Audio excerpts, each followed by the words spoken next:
Welcome to Mona 2.0। आज के इस वीडियो में हम देखने वाले हैं assistant loco pilot and technician के प्रीवियस ईयर के पूछे हुए क्वेश्चन, जो आपके आगामी आने वाले एग्जाम के लिए बहुत ही ज़्यादा इंपॉर्टेंट है। अगर आप इस वीडियो को पूरे अंत तक देखते हैं तो यकीन मानिए आप यहाँ से बहुत कुछ सीखने वाले हैं। तो आइए स्टार्ट करते हैं। ये हमारे स्क्रीन पे हमारा पहला क्वेश्चन है, निम्नलिखित में से कौन सी धातु केरोसिन तेल में संग्रहित होती है। ठीक है, तो ये आपके ऑप्शन है सोना, सोडियम, तांबा और प्लैटिनम। देखिए सोडियम जो है, ये इसका आंसर जो होगा वो सेकंड होगा। सोडियम जो धातु है ना वो हाईली रिएक्टिव है, बहुत ज़्यादा क्रियाशील होता है, और इसको जब हम लोग खुले में रखेंगे तो ये क्या करेगा, ये सोडियम क्या करेगा, ऑक्सीजन के साथ संपर्क कर लेगा। ठीक है, ये सोडियम ऑक्सीजन से रिएक्शन करके क्या कर लेगा, ये सोडियम का ऑक्साइड बना लेगा। ठीक है, Na2O बना लेगा। तो इसीलिए हम लोग क्या करते हैं, इसको केरोसिन तेल में रखते हैं ताकि ये जो है वो रिएक्ट नहीं कर पाए। तो मुझे उम्मीद है आप समझ गए होंगे। चलिए अगला क्वेश्चन है, यदि आप एक दर्पण में देखते हैं और आप पाते हैं कि आपका जो परावर्तन है आपसे छोटा है, तो दर्पण का प्रकार क्या है। आपके ऑप्शन है अवतल दर्पण, उत्तल दर्पण, समतल उत्तल दर्पण और समतल दर्पण।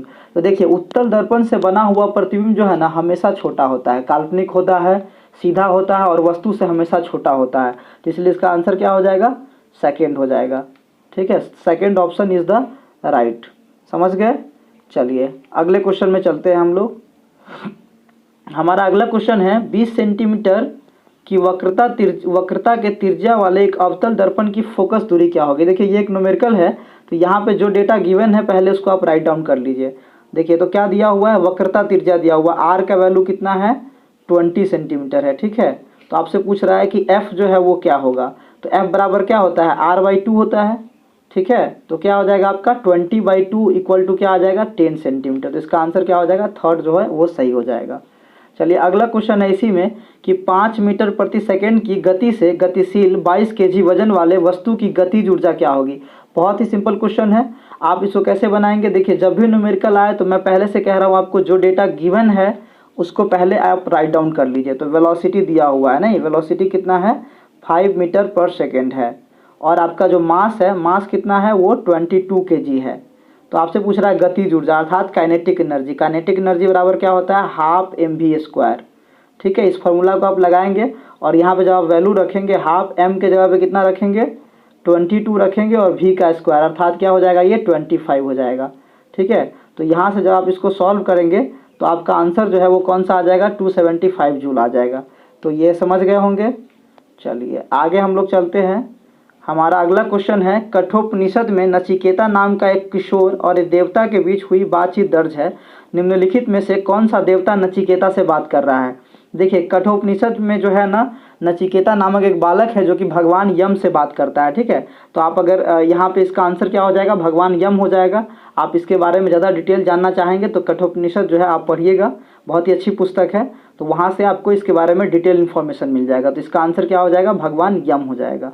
अगला क्वेश्चन है, एक कंडक्टर का प्रतिरोध जो है वो किसके व्युत्क्रमानुपाती होता है। देखिए तो प्रतिरोध R बराबर क्या होता है, ρ/L/A होता है। ठीक है, R बराबर ρ/L/A होता है। तो आप यहाँ से देखिए रेजिस्टेंस जो है वो क्या है, व्युत्क्रमानुपाती किसके है, A से। A मतलब क्रॉस सेक्शनल एरिया अर्थात अनुप्रस्थ भाग का क्षेत्रफल।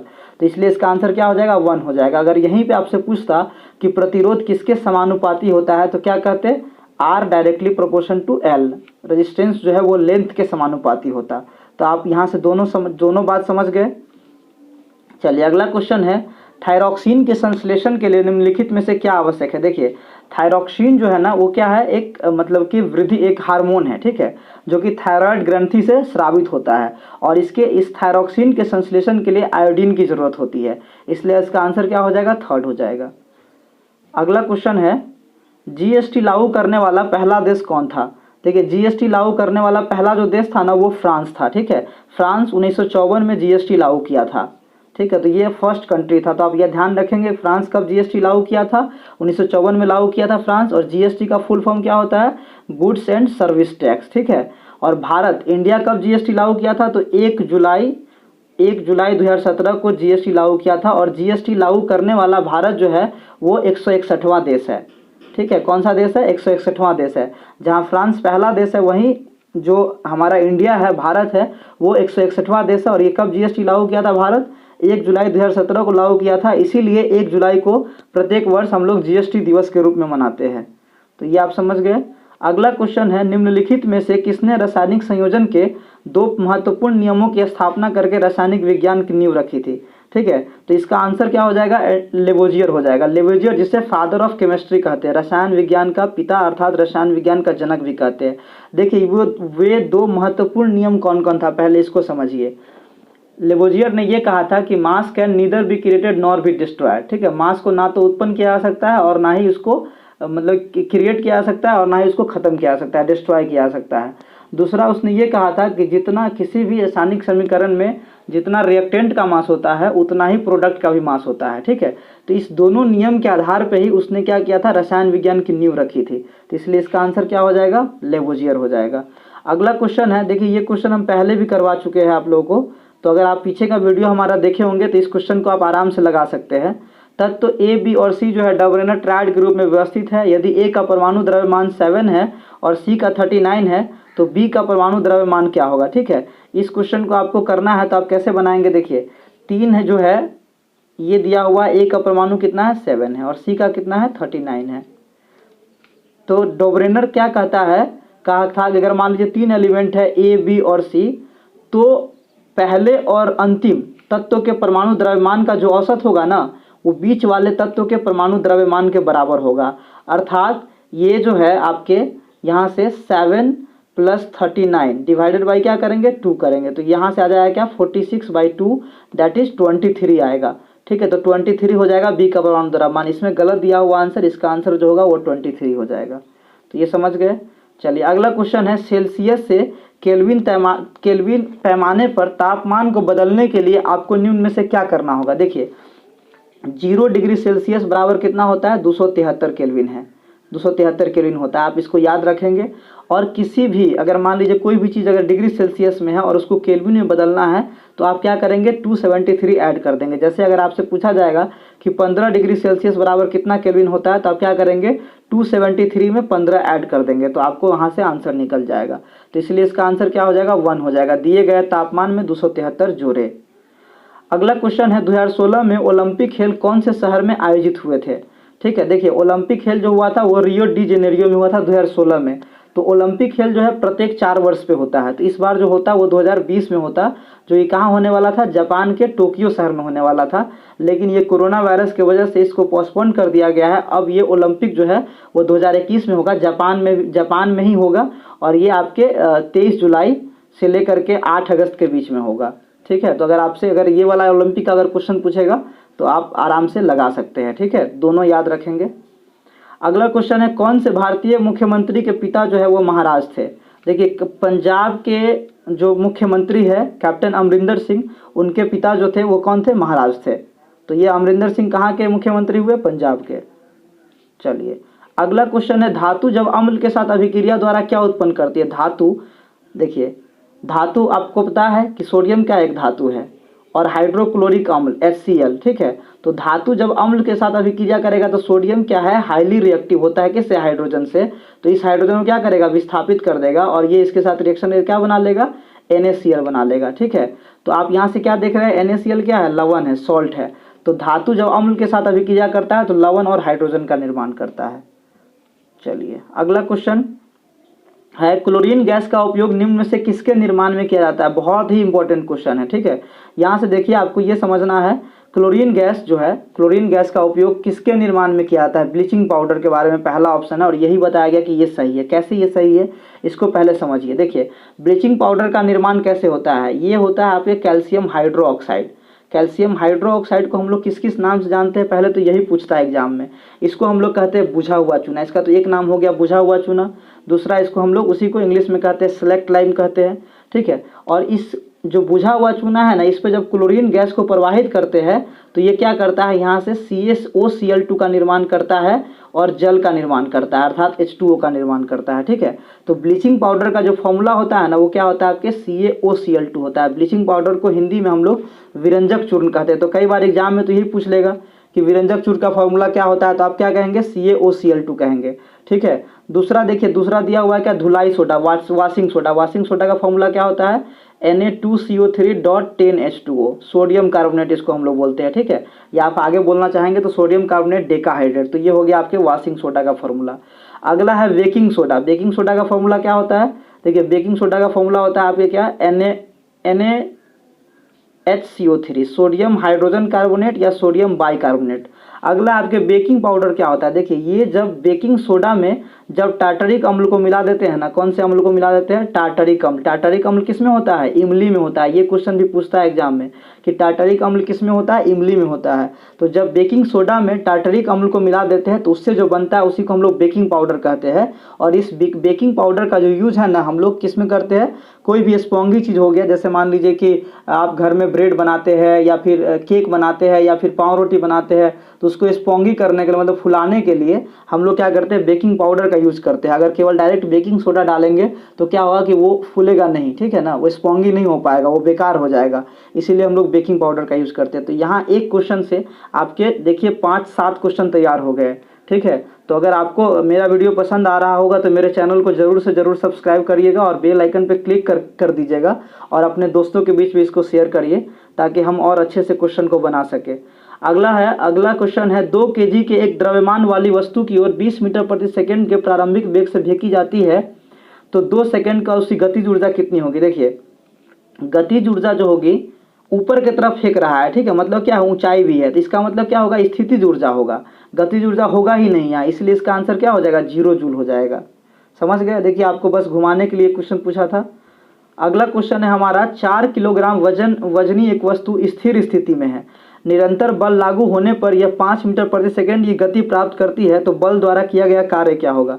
देखिए जो डेटा दिया हुआ उसको पहले राइट डाउन करिए। मास कितना है, 4 kg है, ये दिया हुआ है। वस्तु जो है स्थिर है, बल लागू करने में 5 मीटर प्रति सेकंड, अर्थात क्या है, वेलोसिटी दिया हुआ है 5 मीटर प्रति सेकंड। तो कार्य पूछ रहा है, मतलब क्या है, W, वर्क क्या होगा। अब यहाँ पे आप सोच रहे होंगे कि W बराबर तो फोर्स इंटू डिस्प्लेसमेंट होता है, Fs होता है, लेकिन यहाँ पे तो V है और M है। तो आपको पता है कि V और M कौन से फॉर्मूला में होता है, तो आप यहाँ से आपको पता है काइनेटिक एनर्जी में होता है। काइनेटिक एनर्जी बराबर क्या होता है, 12 mv²। तो आप यहाँ से इस वाले फॉर्मूला को लगा दीजिए। M का वैल्यू 4 है और V का स्क्वायर 5 का स्क्वायर करेंगे तो क्या हो जाएगा, 25, 2 से 2 दूना 4 और ये 25 दूना 50 जूल आ जाएगा आपका आंसर। तो इसलिए आंसर क्या हो गया, सेकेंड हो गया। तो ये क्वेश्चन भी आप समझ गए। अगला क्वेश्चन है हमारा, ओडिशा को अधिकतर किस चीज़ के कारण प्राकृतिक आपदाओं का सामना करना पड़ता है। आपके ऑप्शन है वर्षा, भूकंप, चक्रवात और बूंदाबांदी। देखिए चक्रवात के कारण, चक्रवात क्योंकि समुद्री एरिया में ही चक्रवात आता है, ठीक है। और अगर आप भारत के मैप को अगर गौर से देखेंगे तो आप पाएंगे कि उड़ीसा जो है वो समुद्र के किनारे बसा हुआ एक राज्य है, ठीक है, ये कोस्टल रीजन में आता है। तो इसीलिए उड़ीसा को ज़्यादातर जो आपदा का सामना करना पड़ता है वो किस वजह से करना पड़ता है, चक्रवात की वजह से करना पड़ता है, ठीक है।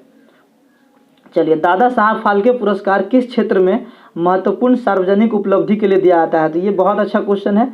दादा साहब फाल्के पुरस्कार जो है ना वो फिल्म के क्षेत्र में दिया जाता है, तो ये आप याद रखिएगा। अभी फिलहाल जो है वो अमिताभ बच्चन जी को मिला था, हाल ही फिलहाल दादा साहब फाल्के पुरस्कार से उन्हें सम्मानित किया गया है।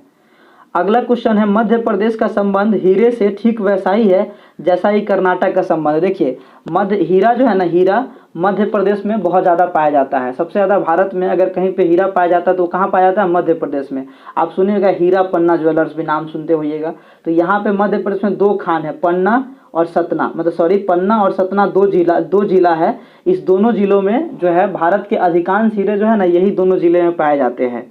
और ये जो है ना हीरा जो है वो आपके विंध्यन क्रम की चट्टानों में पाया जाता है। कौन से, विंध्यन क्रम की चट्टानों में। ये भी क्वेश्चन अगर आपसे पूछेगा कि हीरा किस तरह के चट्टानों में पाया जाता है, तो विंध्यन क्रम के चट्टानों में पाया जाता है। वही अगर हम लोग बात करेंगे कर्नाटक में, तो भारत का जो 99% सोना है ना, 99% सोना जो है वो कर्नाटक के एक कोलार खान है, ठीक है, कोलार हट्टी इसको हम लोग बोलते हैं, कोलार खान में पाया जाता है। तो यहाँ से हम कह सकते हैं कि मध्य प्रदेश का संबंध हीरे से ठीक वैसा ही है जैसा ही कर्नाटक का संबंध किससे है, सोना से। सोना जो है सबसे ज़्यादा कर्नाटक में पाया जाता है। तो आप ये जितना बात मैं बता रहा हूँ उसको आप अच्छे से रिकॉल करिएगा, उसको कॉपी पे राइट डाउन कर लीजिएगा ताकि आपको याद रहेगा और बाद में रिवीजन के लिए आप मतलब कि जल्दी जल्दी आप उसका रिवीजन कर पाइएगा। तो ये मुझे उम्मीद है कि ये क्वेश्चन भी आपको समझ में आ गया होगा। बहुत अच्छा क्वेश्चन था।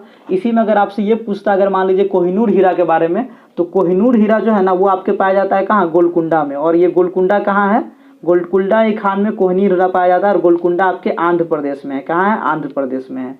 तो कई बार तो एग्जाम में ये पूछता है गोलकुंडा कहाँ है, किस राज्य में है, तो आंध्र प्रदेश में है। और ये किस चीज़ के लिए फेमस है? तो कोहिनूर हीरा के लिए फेमस है। चलिए अगला क्वेश्चन हम लोग करते हैं, निम्नलिखित में से कौन से बढ़ते भ्रूण के लिए पोषक उत्तक का कार्य करता है? देखिए मतलब कि क्या है, भ्रूण जो भ्रूण होता है ना उसके विकास के लिए पूछ रहा है कि पोषक उत्तक का कार्य कौन करता है। तो आपको पता है कि बीजांड तो होगा नहीं और अंडाशय तो होगा नहीं, क्योंकि ये दोनों जो है ना वो भ्रूण बनता है, भ्रूण जब बनता है भ्रूण का फॉर्मेशन होता है उसमें पार्टिसिपेट करता है। तो ये एंडोस्पर्म जो है ना, एंडोस्पर्म जो है वो भ्रूण के विकास के लिए पोषक उत्तक का काम करता है। ठीक है, तो आप इसको ध्यान रखेंगे, बहुत ही अच्छा क्वेश्चन था। अगला क्वेश्चन है, खाद्य पदार्थों में दुर्गंध आने का मुख्य कारण वसा और तेलों का क्या है? देखिए जितने भी खाद्य पदार्थ होते हैं जो हम लोग खाते हैं, भोजन जो हम लोग करते हैं, चावल दाल रोटी जो भी है, उसको जब हम लोग खुले में छोड़ते हैं तो क्या होता है कि ऑक्सीजन के साथ जुड़ जाता है और ऑक्सीजन के साथ रिएक्शन कर लेता है और इसलिए क्या होता है कि वो खराब हो जाता है, उससे दुर्गंध आने लगती है। इस चीज़ को रेन एसिडिटी अर्थात विकृति गंधिता कहते हैं। ठीक है, तो यहाँ पे क्या हो रहा है, ऑक्सीजन जुड़ रहा है। तो आप लोग पढ़े होइएगा कि ऑक्सीजन का जुड़ना क्या कहलाता है? ऑक्सीकरण कहलाता है। और ऑक्सीजन का अलग होना क्या कहलाता है? अवकरण कहलाता है। नहीं, तो यहाँ पे क्या हो जाएगा, इसलिए इसका आंसर क्या हो जाएगा? ऑक्सीकरण हो जाएगा। इसीलिए आप देखते होइएगा कि चिप्स का जो पैकेट होता है, चिप्स के पैकेट में क्या किया जाता है, उसमें से जो लेज का पैकेट होता है उसमें से क्या करते हैं कि ऑक्सीजन को निकाल करके और नाइट्रोजन गैस को रख दिया जाता है ताकि चिप्स जो है लंबे समय तक खराब नहीं हो। तो कई बार आपसे एग्जाम में ये पूछता है कि जो चिप्स होता है, चिप्स का जो पन्नी होता है, पॉलिथीन होता है, उसमें कौन सा गैस होता है? तो नाइट्रोजन गैस होता है। तो आप इस चीज़ को भी याद रखेंगे। ठीक है, चलिए अगला है, निम्नलिखित में से कौन सा प्रकृति में कभी अकेले नहीं होता है? देखिए बल जो है वो प्रकृति में कभी अकेले नहीं होता है। बल के कई अलग अलग टाइप आप लोग देखते हैं, ग्रेविटेशनल फोर्स गुरुत्वाकर्षण बल, नाभिकीय बल देखते हैं, स्थिर वैद्युत बल देखते हैं। तो बल के कई अलग अलग प्रकार है, कॉन्टैक्ट फोर्स देखते हैं, ठीक है, बाउंसी फोर्स देखते हैं। तो ये कभी प्रकृति में अकेले नहीं होता है। ठीक है, तो आप इसको याद रखेंगे। अगला क्वेश्चन है, यदि क्रिप्टन की परमाणु संख्या 36 है तो उसकी इलेक्ट्रॉनिक विन्यास क्या है? देखिए इलेक्ट्रॉनिक विन्यास को लिखने का तरीका क्या आप ऐसे लिखते हैं, इसका बेसिक मेथड बता रहे हैं, 288 18 18 32 32। ठीक है, इस रूल का हम लोग यूज करते हैं। तो यहाँ से आप देखेंगे क्रिप्टन का परमाणु संख्या कितना है? 36 दिया हुआ है। तो यहाँ से कैसे लिखेंगे? 2 लिखेंगे, फिर 8 लिखेंगे, फिर 8 लिखेंगे। देखिए अभी तक 18 ही हुआ है। फिर उसके बाद 288 के बाद क्या बताए थे? 18 बताए थे। अब देखिए ऐसा किसी ऑप्शन में है तो किसी ऑप्शन में नहीं है। ठीक है, तो इसका आंसर जो था वो क्या था? रेलवे के द्वारा गलत दिया गया था, इसलिए इसका सही आंसर क्या हो जाएगा? ये हो जाएगा। समझ गए? चलिए अगले क्वेश्चन पे हम लोग चलते हैं। हमारा अगला क्वेश्चन है, निम्नलिखित गैसों में से कौन सी गैस जो है वो बायोगैस संयंत्र में उत्पन्न नहीं होती है? तो देखिए बायोगैस संयंत्र में कार्बन डाइऑक्साइड भी होती है, मीथेन भी होता है और हाइड्रोजन सल्फाइड भी होता है। ये तीनों का तीनों गैस जो है वो बायोगैस संयंत्र में उत्पन्न होता है और कार्बन मोनोऑक्साइड जो गैस है वो उत्पन्न नहीं होता है, इसलिए इसका आंसर क्या हो जाएगा? कार्बन मोनोऑक्साइड हो जाएगा। समझ गए? चलिए अगला क्वेश्चन है, यदि डॉट डॉट डॉट शामिल हो तो और भी अधिक विविधता उत्पन्न हो जाएगी। देखिए अगर मान लीजिए जो विविधता है, आप देखते हैं डाइवर्सिटी कब होता है? जब सेक्सुअल रिप्रोडक्शन होता है उसके वजह से होता है। तो कह रहा है कि अधिक विविधता उत्पन्न किसके द्वारा होगा? तो लैंगिक प्रजनन के द्वारा होगा, इसलिए इसका आंसर क्या हो जाएगा? थर्ड हो जाएगा। चलिए, तो मुझे उम्मीद है कि आपको समझ में आ गया होगा। तो प्लीज़ हमारे वीडियो को अगर पसंद आ रहा है तो लाइक करिए और कोई भी कमेंट होगा इसके रिगार्डिंग तो कमेंट भी करिएगा। Thank you very much.